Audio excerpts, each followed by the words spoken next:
వెలుగులోకి వస్తున్నాయి. చాలా కీలకమైన పరిణామాలకి కేంద్ర బిందువుగా ఈరోజు పిఠాపురంలో ఎన్నికలు సాగనున్నాయి. ఎవరికి వారు తనదైన స్టైల్లో ఎట్టి పరిస్థితుల్లోనూ ఆ సీట్ని కైవసం చేసుకోవాలని చెప్పి కొత్త పుంతలు తొక్కుతున్నారు.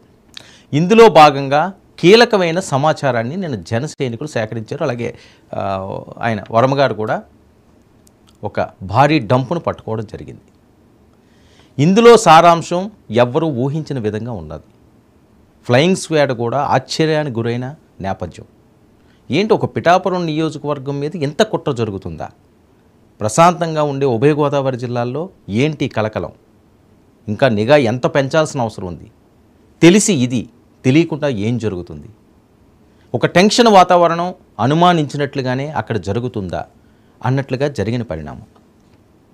ఇప్పటి వరకు డబ్బు తరలించడాన్ని చూశారు, లేకపోతే వేరే ఏవైనా పంపకాలు చేయడానికి తాయిలాలు అందించడానికి కొన్ని సామగ్రిలు చూశారు. కానీ వినూత్నంగా ఎవరూ ఊహించిన విధంగా ఈవీఎంల డంప్ ఒక కొత్త సెన్సేషనల్కి తెరలేపిన నేపథ్యం. దొంగ ఈవీఎంలని ఉభయ గోదావరి జిల్లాల్లో, ముఖ్యంగా తూర్పుగోదావరి జిల్లాలో విచ్చలవిడిగా తరలిస్తున్నారు. అది కూడా వైసీపీ శ్రేణులు. ఎందుకంటే అక్కడ ఆ వ్యాన్లో మనం చూస్తే జగన్మోహన్ రెడ్డి గారి పోస్టర్లు, టోపీలు, ఈ సామగ్రి మధ్యన దాగి ఉన్న ఈవీఎంలు. అసలు ఏం జరుగుతుంది? దొంగ ఈవీఎంలు ఏంటి? ఇది తూర్పుగోదావరి జిల్లాకే పరిమితమైందా, లేకపోతే రాష్ట్ర వ్యాప్తంగా ఆల్రెడీ డంపులు అయిపోయినాయివా? ఇవి దొంగ ఈవీఎంలతో ఏం చేద్దాం అనుకుంటున్నారు?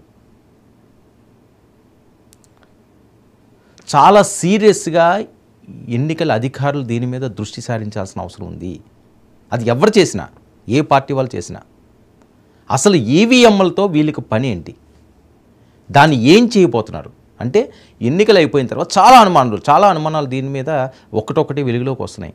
అంటే ఎన్నికలు అయిపోయిన తర్వాత ఎక్కడైతే స్టోర్ రూమ్లో ఇది దాస్తారో అక్కడ వాటిని ఏమన్నా బయటికి రప్పించి ఇవేమైనా అక్కడ పెడతారా? చాలా అనుమానాలు ఉన్నాయి. లేకపోతే ఎన్నికల టైంలోనే, ఓటు వేసే టైంలోనే ఒరిజినల్ దాని బదులు దీన్ని అక్కడ పంపిస్తారా? ఒక షాకింగ్ మూమెంట్ ఇది. అరే, నువ్వు డబ్బు పంచుతున్నారో వేరే పంచుతున్నారో ఇలాంటివన్నీ ఎన్నో. అసలు ఈవీఎంలు ఏంటి? ఒక వ్యాన్లో పిఠాపురం పట్నం పోలీస్ స్టేషన్లో ప్రస్తుతానికి దీన్ని ఉంచారు. ఇప్పటికొచ్చి అధికారులు ఇంకా దీని మీద ఏమి పెదవి విప్పలేదట. అసలు ఏం జరుగుతుంది? వైఎస్ఆర్సీపీ ఏదో చేస్తుందని అనుమానం వ్యక్తం చేసిన జనసైనికులకి నిజంగానే ఈ రకంగా ఏదో చెయ్యబోతున్నదా అని అనుమానాలు కూడా వ్యక్తం అవుతున్నాయి. అయితే డైరెక్ట్గా వర్మగారే ఇందులో ఇన్వాల్వ్ అయి ఉన్నారు. ఒకసారి ట్రై చేద్దాం, ఆయన కూడా మనం లైవ్లోకి తీసుకునే ప్రయత్నం చేద్దాం. బట్ బిజీగా ఉంటారు, విల్ ట్రై.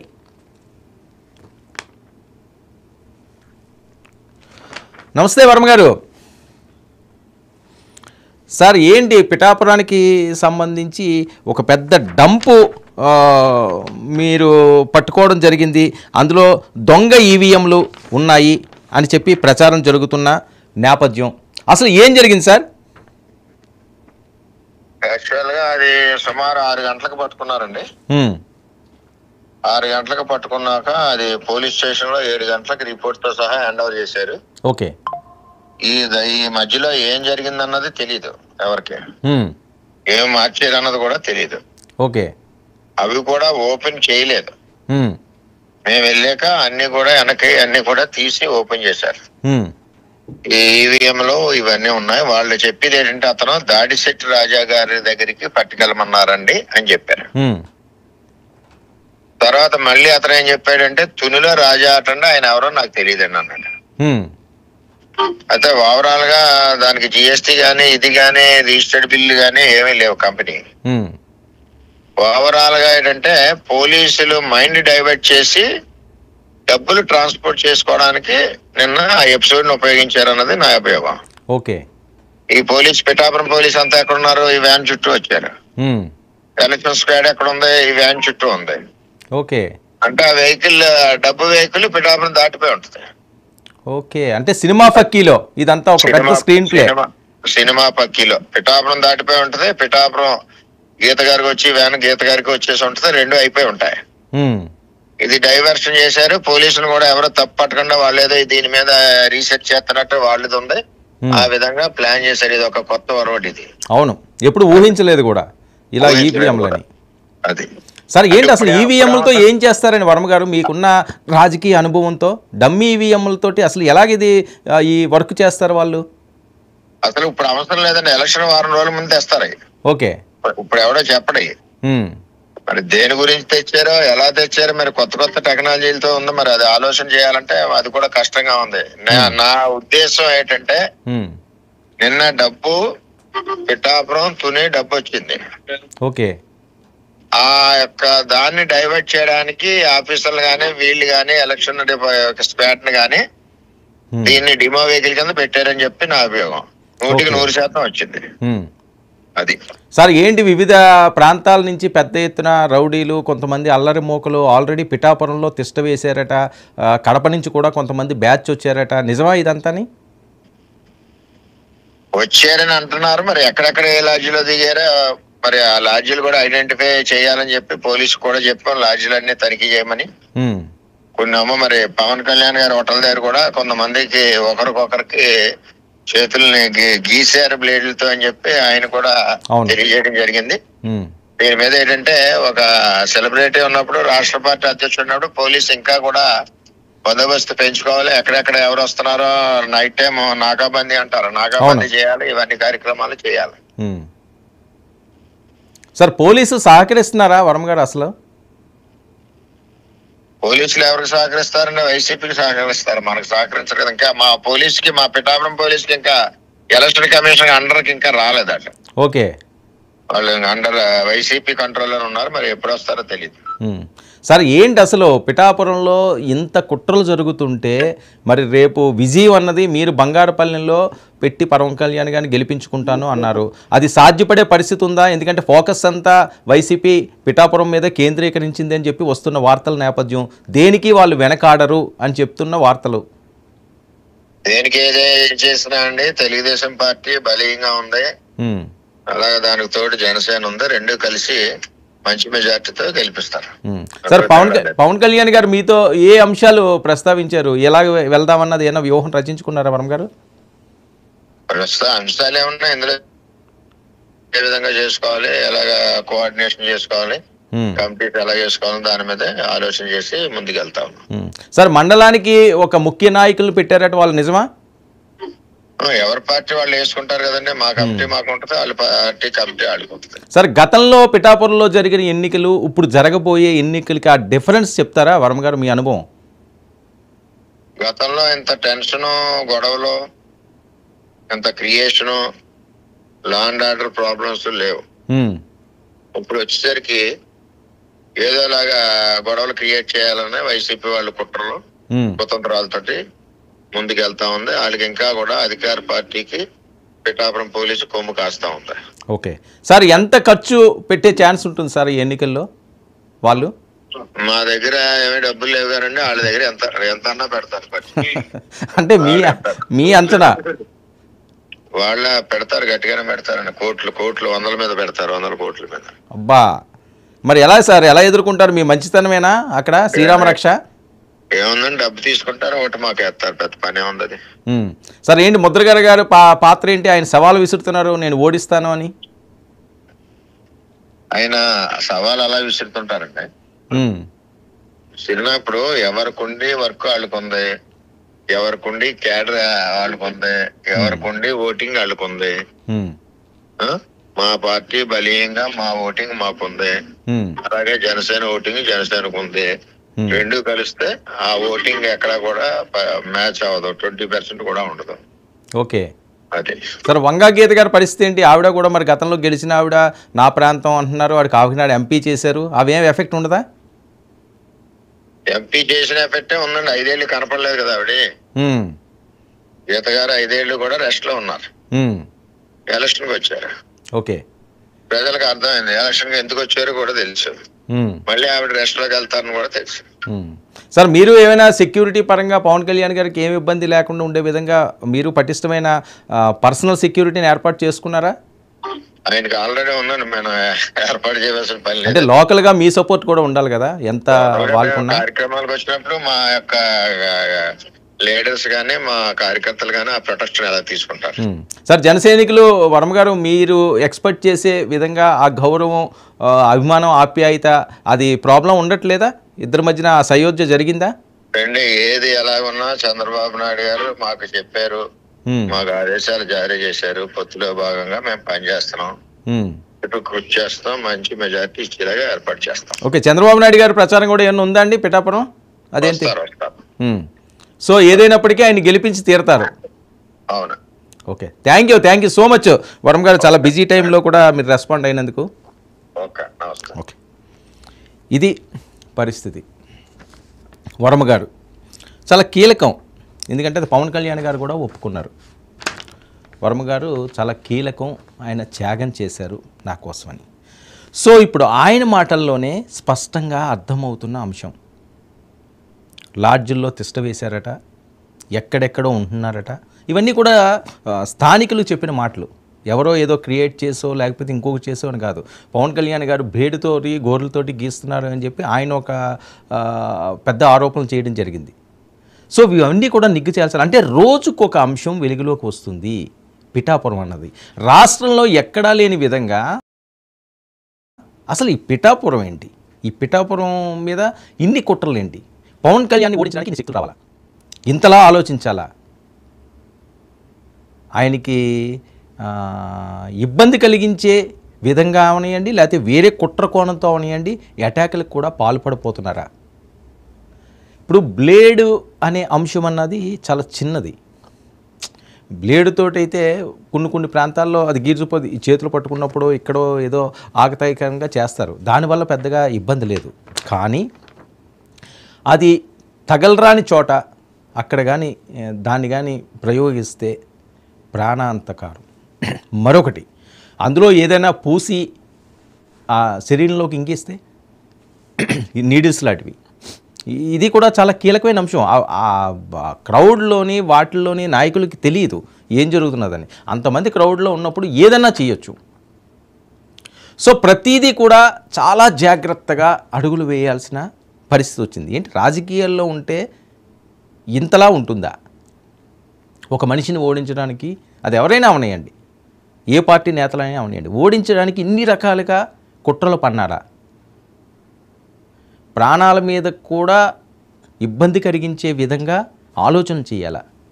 ఒక్క సీటు పోతే ఏముంటుంది, ఒక్క సీటు గెలిస్తే ఏమవుతుంది? సో ఇది కూడా బేరీజు వేసుకోవాల్సిన అవసరం ఉంది, ఆలోచించాల్సిన అవసరం ఉంది.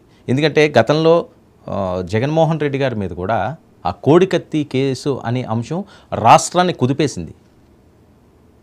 ఎందుకంటే ఆ కోడికత్తి అన్నది ఇక్కడ గుచ్చుకోవడం అన్నది చిన్నదే, దానివల్ల ఎటువంటి ఇబ్బంది లేదు. కానీ అది తగలరాని చోట తగిలినా, అందులో ఏమైనా పాయిజన్ లాంటిది ఏమైనా మిక్స్ చేసి పొడిచినా పరిస్థితి ఏంటి?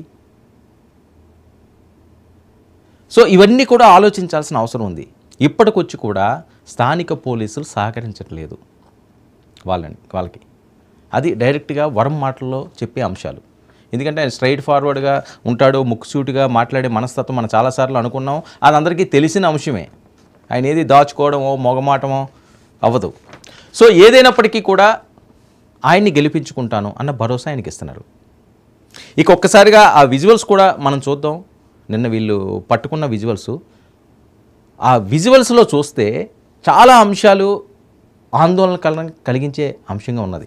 ఆ పెద్ద వ్యాన్, అది ఏపీ రిజిస్ట్రేషన్ తోటి ఉన్న వ్యాన్, అది కాకినాడ నుంచి వివిధ ప్రాంతాలకి వెళ్తున్నది.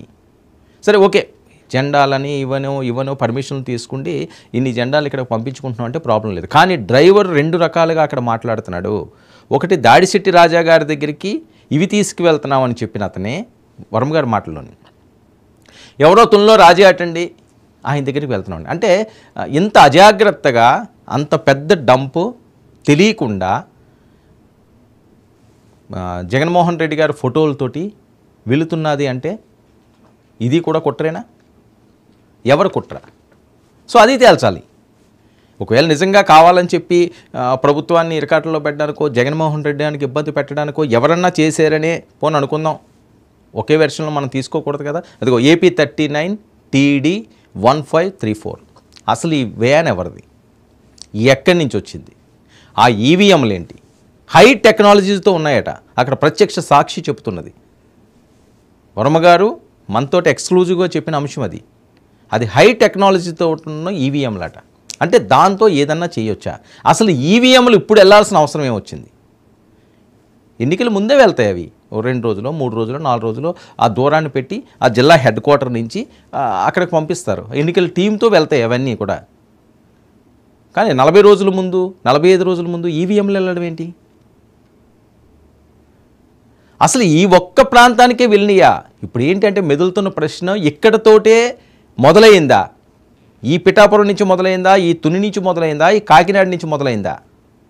రాష్ట్రం అంతా ఆల్రెడీ జరిగిపోయిందా? దొరికితే దొంగ, దొరకకపోతే దొర. మనం రెగ్యులర్గా వింటున్న సామెతిది. ఇప్పుడు దొరికింది కాబట్టి దొంగ ఎవరన్నా తెలుస్తుంది. అసలు దొరకకపోతే ఇప్పటివరకు ఎన్ని వెళ్ళినాయి? ఎన్ని ఈవీఎంలు ఏ నియోజకవర్గాల్లో డంప్ అయి ఉన్నాయి? మరి దీన్ని ఎన్నికలు అధికారులు ఏం చేస్తారు? ఎప్పుడు అసలు ఊహించిన విధంగా రాష్ట్రంలో ఎప్పుడు జరగనట్టి విధంగా ఈసారి ఆంధ్రప్రదేశ్లో ఎన్నికలు జరగబోతున్నాయి అన్నదానికి ప్రత్యక్ష సాక్ష్యం అది. కళ్ళ ముందు కనిపిస్తున్న సాక్ష్యాలు అవి. ఎవరో క్రియేట్ చేసింది కాదు, ఎవరి మీద బురద చల్లడానికి చేసింది కాదు. తప్పు జరుగుతుంది, క్షమించరాని తప్పు, సరిదిద్దుకోలేనటువంటి తప్పు, ఊహించినటువంటి తప్పు, కొత్త ఎన్నికల విధానానికి తెరలేపుతున్న అంశం ఈవీఎంలు. మరి దీన్ని ఇంత ఈజీగా వదిలేస్తే అసలు ఎన్నికలు సజావుగా సాగుతాయా? ఇంకెందుకు ఎవరో పోటీలు చేయకుండా, అసలు అపోజిషనే లేకుండా వన్ సైడ్ ఎవరికి వాళ్ళు నియంత్రణలాగా ప్రకటించేసుకోండి. ఎదటి వాళ్ళని ఎవరిని కూడా అసలు రానియకుండాని. ఏ రాష్ట్రంలో ఉన్నా, ఏ అధికారంలో ఉన్న వాళ్ళైనా సరే, అధికారం అన్నది ప్రజల మన్ననలతో, మంచితో, అభిమానంతో వాళ్ళు మనసులో గెలుచుకుని ఓట్లు రప్పించుకోవాలి. కానీ ఇలాంటి వాటికి తెరలేపి కొత్త సంస్కృతికి, విష సంస్కృతికి, అసలు రాజ్యాంగం ఇచ్చిన మన హక్కుల్ని కాలరాసుకుంటూ, ఓటు హక్కు అన్నది ఆ విలువని కాలరాస్తూ ఇంత అడ్డగోలుగలంగా అధికారం కోసం, విజయం కోసం ఎందుకు నాయకులు దిగజారుతున్నారు? ఏమైపోద్ది ఓడిపోతే? ఏమైపోతుంది ఓడిపోతే? మళ్ళీ గెలవచ్చు. ఓటమి ఉండకూడదా? ఉండదా ఓటమి ఎవరికేని? ప్రతి మనిషి ఎంత గొప్ప స్థాయిలో ఉన్నవాడైనా ఓటమిని చనిచూవకుండా విజయం రాదు. ఇది నిజం. ఎవరు ఒప్పుకున్నా, ఎవరు ఒప్పుకోకపోయినా, నాకు ఎప్పుడు ఎటువంటి ఏమీ లేదురా, నా పూల పాల మీద నా లైఫ్ ఉంది అని చాలామంది ఓవర్ కాన్ఫిడెన్స్ మాట్లాడుతుంటారు. అవేవీ నిజాలు కాదు. ఎక్కడో దగ్గర తప్పటడుగు పడుతుంది, ఎక్కడో దగ్గర తప్పు చేస్తారు. మానవ సైజం, తప్పు ఒప్పులు అన్నవి మానవ నైజం. తప్పు లేకుండా ఎక్కడ జరగదు. కానీ దానికి ఒక కొలమానం ఉంటుంది. తప్పు చేయడానికి కూడా ఒక మాట అనడం వేరు, ఒక మర్డర్ చేయడం వేరు. ఏదో పట్టుకూటు కోసం అని చెప్పి ఏదో చిన్నది, అది కూడా తప్పు అయినప్పటికీ కూడా బతకలేని పరిస్థితుల్లో దిగజారి ఏదైనా పొరపాట్లు చేయొచ్చు కొంతమంది. ప్రాస్టిట్యూట్స్ అంటాం, వ్యభిచారులు. వాళ్ళు కావాలని వాళ్ళు అమ్ముకునే పరిస్థితి లేదు, గతి లేని పరిస్థితి. వాళ్ళకి ఇంకొక ఆధారం లేదు, ఎవరు సాయం చెయ్యరు. ఏం చేస్తారు? తప్పని తెలిసినా, ఇష్టం లేకపోయినా మనసును చంపుకుని, మనువాడిని జీవితాలు ఎన్నో ఉంటే మనసును చంపుకుని ఇంకొకరి దగ్గర తల వంచి తగ్గి తమ శరీరాన్ని అమ్ముకుంటున్న వాళ్ళు లక్షలాది మంది. సో వాళ్ళకి గతి లేదు, ఏమి చేయలేని పరిస్థితి, తప్పని పరిస్థితి. ఇంకొకరి మీద ఆధారపడకుండా భగవంతుడు తనకిచ్చిన దాన్నే జీవన భృతి కోసం నడుపుతున్న పరిస్థితి. కొంతమంది ఓకే, అందులో కూడా రకరకాలు ఉంటాయి. కొంతమంది వాళ్ళ లగ్జరీల కోసం ఇంకో రకంగా వెళ్తారు. కానీ అది డిఫరెంట్. అది కానీ మత్తు మందులని యువతరాన్ని బానిసలు చేసే అంశాలని వాళ్ళకి చొప్పించి వాళ్ళని పూర్తిగా నాశనం చేసి ఇదా నిఘా సంస్థలు ఏమవుతున్నాయి? ఒక పక్క ఆ మత్తు అంశాలు నడుస్తూనే ఉన్నాయి, ఎక్కడ చూసినా విచ్చలవిడిగా మత్తు మత్తు మత్తు మత్తు మత్తు మత్తు. సో అరికట్టాలి కదా, ఎక్కడో దగ్గర బ్రేక్ పడాలి. తప్పు జరగకుండా ఎక్కడ ఉండదు, కానీ జరిగిన దాన్ని సెటరేట్ చేసుకోగలగాలి. మనం ఒక పొరపాటు చేసాము అంటే ఈరోజు అది మనకు పశ్చాత్తాపడాలి, రేపు మళ్ళీ అది రిపీట్ కాకుండా ఆ తప్పును సరిదిద్దుకునే విధంగా ముందుకు సాగాలి. ఒక ఎన్నికల కోసం, ఒక నియోజకవర్గం కోసం, అధికారం కోసం ఎంతటికైనా తెగపడతాము అనే విధానం ఏంటి? మరి దీనికి ఎవరు బుద్ధి చెప్పాలి? ప్రజలు ఈరోజు ఇది వార్తలాగా చూడకూడదు. ఇదేదో ఒక అరగంట చూసే టైంపాస్ వార్త కాదు, ఇది సినిమా కాదు, రియల్ కళ్ళ ముందున్న నగ్న సత్యాలు ఇవి. నీ ఓటు ఎవరో తీసుకుంటున్నారు, నీ ఓటు నువ్వు వేసే పరిస్థితి లేదు. నువ్వు ఒక ఉత్సవ విగ్రహం లాగే ఉండాలంతే. నీకేదో ఇస్తారు, ఆ బుడ్డియో నోటో ఇస్తారు, అది తీసుకుని నువ్వు ఇంట్లో పడుకుంటే హ్యాపీగా ఎంజాయ్ చేసుకుంటా టీవీలు చూసుకుంటా చేసుకో. 5 సంవత్సరాలు ఒక బానిస అయ్యే పరిస్థితి అలా తయారు చేస్తున్నారు. మనం ఎందుకు ఆడు డబ్బులు ఇస్తున్నాం కాబట్టి ఓటేస్తున్నాడు, ఆడేం ఊరికనే ఓటేస్తున్నాడా అని బహిరంగంగా మాట్లాడే రాజకీయ నాయకులు ఎంతమంది ఉన్నారో. ఆడేం ఫ్రీగా వేస్తాడా, చూసుకుందాంలే ఎన్నికలకు ముందు, ఆడు ఏ పార్టీ వాడు అయితే ఏంటి, ఆడు 5 ఇస్తే మనం 10 ఇచ్చేద్దాము, ఆడే సచ్చినట్టు వేస్తాడు, ఆడు 1 ఇస్తే మనం 2 ఇద్దాం బుడ్డీలు, లేకపోతే ఆడు బిర్యానీ పెడితే మనం 2 బిర్యానీలు పెడదాం. సో ఇది పోయింది. ఇంకా మనుషులతోటి ఇప్పుడు వరకు కూడా వ్యాపార లావాదేవీలు, నువ్వు ఇది ఇవి, నేను ఇది ఇస్తాను, నేను నీకు ఇది ఇస్తాను, నువ్వు అక్కడికి వెళ్ళి నొక్కు, బటన్ నొక్కు, ఇది ఇప్పుడు వరకు జరుగుతున్న సంస్కృతి. సో అది దాటిపోయింది. జనరేషన్ చేంజ్ అవుతున్నప్పుడు కూడా టెక్నాలజీ చేంజ్ అవ్వాలి కదా. టెక్నాలజీ చేంజ్ అవ్వడానికి, మన వ్యక్తిత్వాన్ని పెంచుకోవడానికి, మన విజన్ని పెంచుకోవడానికి, మనం భవిష్యత్తులో ఉన్నత శిఖరాలకు ఎక్కడానికి టెక్నాలజీ మారాలి. ఒక మంచి పొజిషన్ సంపాదించుకోవడానికి టెక్నాలజీ మారాలంటే ఇలాంటి దొంగ పనులు చేయడానికో, దొంగ ఈవీఎంలు చూసుకుంటే అధికారాలను చేపట్టుకోవడానికో కాదు కదా. సో మరి వాళ్ళకి ఎక్కుతుందా, ఎక్కట్లేదా, ప్రజలు ఏమనుకుంటున్నారు, అసలు దీనికి అసలు కుట్రదారులు ఎవరు, సూత్రధారులు ఎవరు, పాత్రధారులు ఎవరు, అసలు బయటకు వస్తుందా? ఇది ఒక వార్తలాగే కనుమరుగైపోద్ది ఆ గాల్లో. ఇది చాలా కీలకమైన అంశం. ఇంకొక అంశం వర్మగారు ప్రస్తావించిన అంశం ఏంటంటే, ఒక సినిమా ఫక్కీలో చేస్తున్న స్క్రీన్ ప్లే అని. ఇది కూడా జరిగి ఉండొచ్చు, ఎవరు అనుమానాలు ఆలివి. ఎందుకంటే ఇలాగ ఈవీఎంలు వెళ్తున్నాయని చెప్పి ఒక ప్రచారం చేసి ఏదైనా పోలీస్ స్టేషన్ కంప్లైంట్ ఇచ్చో, లేకపోతే అధికారులందరినీ వాళ్ళు గుప్పిట్లో పెట్టుకుండి డైవర్షన్ ఇక్కడికి డైవర్ట్ చేసి పిఠాపురానికి కోట్లాది రూపాయలు డబ్బులు తరలించారు, ధనాన్ని తరలించారు అన్నది ప్రధానంగా ఆయన చేస్తున్న ఆరోపణలు. ఇందులో ఎందుకు నిజం లేకపోలేదు, ఎందుకు ఇది నిజం కాకూడదు? మరి ఫ్లయింగ్ స్క్వాడ్ కానీ పిఠాపురం పోలీసులందరూ కానీ ఇక్కడే ఉన్నారట. ఈ టైంలో ఎన్ని వెహికల్ వెళ్ళిపోయి ఉండొచ్చు? చాలా సింపుల్ కదా ఇది. ఒక వ్యాన్ని పట్టిస్తే ఆ ప్రాంతం అంతా కూడా తమకు నచ్చిన చోట నచ్చినట్లుగా విచ్చలవిడిగా మిగతా అన్నీ కూడా డంప్ చేసుకోవచ్చు. ఇది ఒక కుట్ర భాగం. ఇది ఎందుకు ఉండకూడదు అంటే కొత్త ఆలోచనలు పుడుతున్నాయి. టెక్నాలజీ, నేను ముందే చెప్పాను కదా, టెక్నాలజీ మారుతున్న కొలది కూడా అది మంచికి ఉపయోగించకుండా ఇలాంటి చిల్లర పనులకి, చెడికి ఉపయోగిస్తున్న పరిస్థితి. సరే, ఇదంతా కూడా ఎవరు నిజమైనా ఎవరు కాదైనా దీనికి ఖచ్చితంగా వస్తుంది. అటు ఇటు కూడా ఏవో ఒకరికొకరు ఆరోపణలు ఇచ్చుకుంటారు, ఇష్టం వచ్చినట్టు తిట్టుకుంటారు, కొట్టుకుంటారు, ఏవేవో జరుగుతుంది. కానీ ఇదంతా కూడా జగన్మోహన్ రెడ్డి గారికి ఎఫెక్ట్ అయ్యే అంశం. ఎందుకంటే ఆయన బొమ్మ కనిపిస్తుంది అక్కడ. ఆయనే పారదర్శకంగా ఇందులో ఉన్న కుట్ర కోణం ఏంటి అన్నది ప్రజలకు ముందు పెట్టాల్సిన అవసరం ఉంది. దానికి సమాధానం చెప్పాల్సిన అవసరం ఉంది.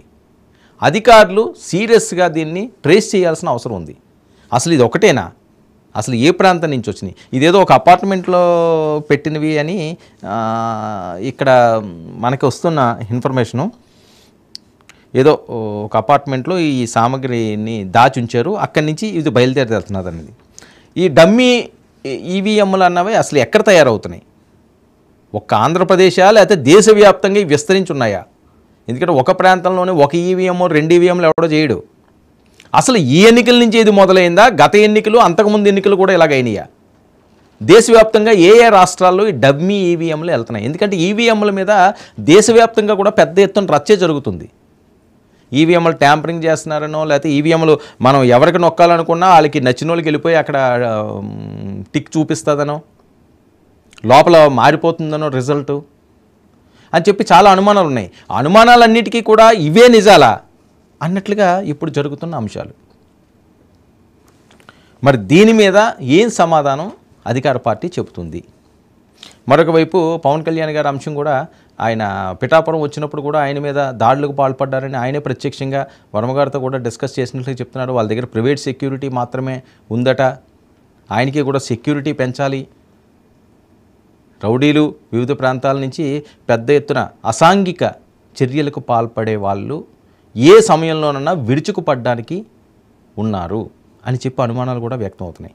మరొక వైపు పద్మనాభం గారు, ముద్రగడ పద్మనాభం గారి పాత్ర ఏమీ లేదు. ఆయన ఎన్ని చెప్పుకున్నా సరే ఆయన ఎవరో నమ్మే పరిస్థితి లేదు. వంగా గీత గారు కూడా అదే పరిస్థితి లేదు. మరొకటి, పిఠాపురంలో 100 కోట్ల రూపాయలు, ఎందుకంటే పవన్ కళ్యాణ్ గారు అన్నారు ఇంటికి 1,00,000 ఇచ్చినా ఆశ్చర్యపోనవసరం లేదు, ఓటికి 1,00,000 ఇచ్చినా ఆశ్చర్యపోనవసరం లేదని.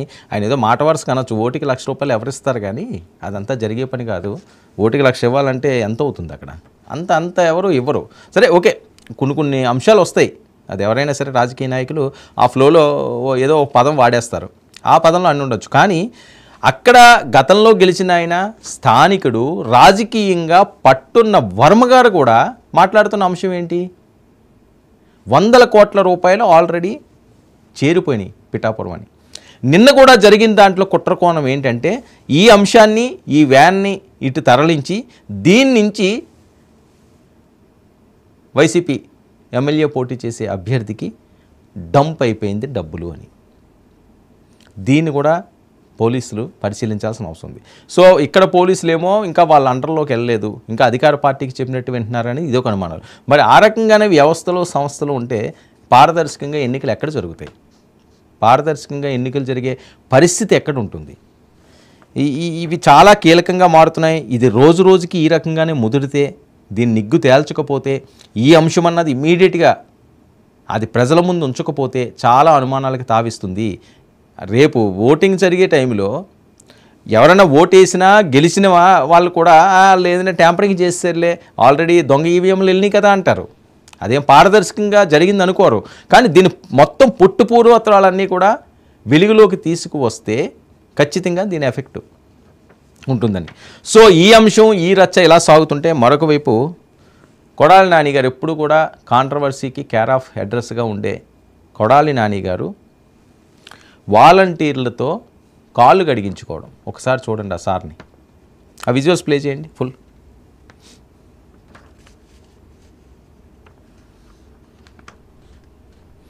ఇది కూడా చాలా వైరల్ అవుతుంది. రాజకీయ నాయకులు కాళ్ళు కడిగించుకోవడం ఏంటి? ఎన్నికల సమయంలో వాలంటీర్లు అందరూ కూడా ఆయనకి కాళ్ళు కడిగి ఆయన ఏదో పూజిస్తారేమో, స్వామీజీలు, మఠాధిపతులు, పీఠాధిపతులు, భగవంతులు, దేవుళ్ళకి కూడా ఏవో విగ్రహాలు అవి వస్తే అవకాశం వచ్చినప్పుడల్లా అభిషేకాలు చేస్తుంటారు, కాళ్ళకి మొక్కుతుంటారు, కాళ్ళు కడుగుతుంటారు. భగవత్ స్వరూపులు ఎక్కువ చేస్తుంటారు ఇవి. బాబాలు ఇలాంటి వాళ్ళందరికీ కూడా ప్రజలకు వాళ్ళ మీద విశ్వాసం ఉంటుంది. కానీ మరి కొడాలి నాని గారికి ఏమైందో, ఆయన కాళ్ళు కడిగించుకోవడం అన్నది ఇది పెద్ద ఎత్తున రచ్చ జరుగుతుంది. మరి దీన్ని ఎలాంటి టర్న్స్ తీసుకుంటాయో. ఒక అభిమానం ఉండడం వేరు, ఇది మరీ ఎక్స్ట్రీమ్కి వెళ్ళిన అభిమానంలో ఉంది. సరే, ఆయన మాత్రం వారించడం అన్నది చేస్తే బాగుండు అని చెప్పి చాలామంది మాట్లాడే పరిస్థితి. అంటే ఇది డిఫరెంట్ పోకడలకి వైఎస్ఆర్సీపీ శ్రేణులు పోతున్నారు. తమకు చాలా గొప్పగా ఊహించుకుంటున్నారా? ఎవరన్నా ఆ రకంగా చేసినప్పుడు బొట్టు పెట్టించుకుంటారో లేకపోతే వేరే రకంగా ఉంటుంది. నాకు తెలిసి జగన్మోహన్ రెడ్డి గారే ఈ రకంగా చేయించుకోవడం, ఆ పల్లెంలో పెట్టి మళ్ళీ ఒకసారి చూడండి, ఆ విజువల్స్ చూడండి. అది వెండి పల్లెంలా ఉంది, స్టీలో వెండో మరిది. ఆ పల్లెంలో పెట్టి ఒకరు కాదు, అదేదో స్క్రాప్ కట్టుకున్నారు. మరి ఆవిడ ముస్లిం మహిళ ఏమో రంజాను మాసం జరుగుతుంది. మరి ఆవిడ కూడా మరి ఆవిడ ముస్లిమో హిందువో స్కార్పు చూస్తుంటే ఎండకు కానీ కట్టుకున్నారు. ఏదైనప్పటికీ కూడా ఈ రకమైనవన్నీ కూడా ప్రజాక్షేత్రంలో అవి మంచిది కాదు. అభిమానించడం వేరు, వాళ్ళ కష్టాలు చెప్పుకుంటే అది తీర్చడం వేరు. రాజకీయ నాయకులందరూ ఒక టీంలా ఉంది అక్కడ, ఒకటి కాదు. మహిళలందరూ కూడా కొడాలి నాని గారికి పాదాభిషేకం. మరి ఈ అంశం ఎటువైపు వెళ్తుందో, దీన్ని ఏ రకంగా చూడాలో, ఇది ఇక్కడితో ఆగుతుందో, లేకపోతే ఇంకా ఏమన్నా అభిషేకాలు అవి కూడా చేయించుకుంటారో నేతలు, మహానేతలు, ఏ పార్టీ వాళ్ళు అయినప్పటికీ కూడా జగన్మోహన్ రెడ్డి గారు, చంద్రబాబు నాయుడు గారు ఈ టైపు లేదనుకుంటాను. ఎవరైనా కాలుకి దండం పెడుతుంటే వెంటనే మనం ఆపడానికి చూస్తారు వీళ్ళందరూ. కానీ ఈయన మరి కొడాలి నాని గారు కొద్దిగా డిఫరెంట్ కదా. ఆయన ఏం చేసినా సరే కొద్దిగా సెన్సేషనల్గా ఉండాలి. మరి బాగా వైరల్ అవుతుంది, ఇది ఫ్రీ పబ్లిసిటీ అవుతుంది, పెద్ద ఎత్తున ప్రచార హస్త్రంగా మారుతుంది అని కాలు గడిగించుకున్నారో, లేకపోతే ఆయన్ని అభిమానిస్తున్న ఆ మహిళా మనలో మాట కాదనలేక, ఇష్టం లేకపోయినా ఒప్పుకుని ఆ రకంగా పాదాభిషేకాలు చేయించుకున్నారా అనే అనుమానాలు కూడా. అదేంటి పాలాభిషేకమా ఏంటది? ఏదో వైట్గా కూడా కనిపిస్తున్నాయి మరి నీళ్ళలో పాలు ఇలా ఉన్నాయి. ఓ గ్రేట్, పాలాభిషేకం, పాలు, ఎస్ పాలు. చూడండి క్లియర్గా మా వాళ్ళు విజువల్ ప్లే చేస్తున్నారు చక్కగా. ఏ రాజకీయ నాయకుడికి దక్కని ఘనత కొడాలి నాని గారికి దక్కింది అనడానికి నిదర్శనం. నందమూరి తారక రామారావు గారు పార్టీ స్థాపించిన తెలుగుదేశం పార్టీ వాళ్ళు అందరూ యుగ పురుషుడిగా చూసే ఆయన కూడా ఎప్పుడు కడిగించుకున్నట్టుగా లేదు. ఈ రకంగా పాలాభిషేకాలు ఎప్పుడు చేయించుకోలేదు. కాలాభిషేకం ఇది, కాలాభిషేకం. అలాగే రాజశేఖర రెడ్డి గారు కూడా నేను చూడలేదు, ఏమో సబ్జెక్టు కరెక్షన్ నాకు తెలియదు, నేనైతే ఎప్పుడు చూడలేదు ఈ టైపు. జగన్మోహన్ రెడ్డి గారు కానీ, ముఖ్య నేతలు సీఎం స్థాయి చేసిన వాళ్ళు అవనివ్వండి, లేకపోతే ప్రధానమంత్రులు కానీ, ముఖ్యమంత్రులు కానీ, అంటే మనకి బాగా అందరికీ సుపరిచితులు, అందరి మనసుల్లో ఉన్నవాళ్ళు ఎన్టీఆర్ గారు, రాజశేఖర రెడ్డి గారు, చంద్రబాబు నాయుడు గారు, జగన్మోహన్ రెడ్డి గారు, ఆ తర్వాత ప్రజారాజ్యం పార్టీతో చిరంజీవి గారు, అందరికీ ముఖపరిచయం బాగా ఎక్కువగా ఫెమిలియర్ ఫేసెస్ ఇవి. అలాగే పవన్ కళ్యాణ్ గారు, వీళ్ళెప్పుడూ కూడా ఎవరితోటి ఈ రకమైన పాలాభిషేకాలు చేయించుకోలేదు. ఆ ఘనత ద గ్రేట్ కొడాలి నాని గారికి దక్కింది. కొడాలి నాని గారు పాలాభిషేకం, ఇది వైరల్ అవుతున్న అంశం. మరి ఇక్కడితోటి ఇది ఆగుతుందో, ఇంకా ఎలాంటి అభిషేకాలు ఎన్నికల్లో చూడాల్సి ఉంటుందో, కొత్త వింతలు, కొత్త పోకడలకు తెరలేపుతున్న ఆంధ్రప్రదేశ్ రాజకీయాలు ఒక పక్క టెన్షను, మరో పక్క వినోదం, మరో పక్క సంచలనం. చూద్దాం మరి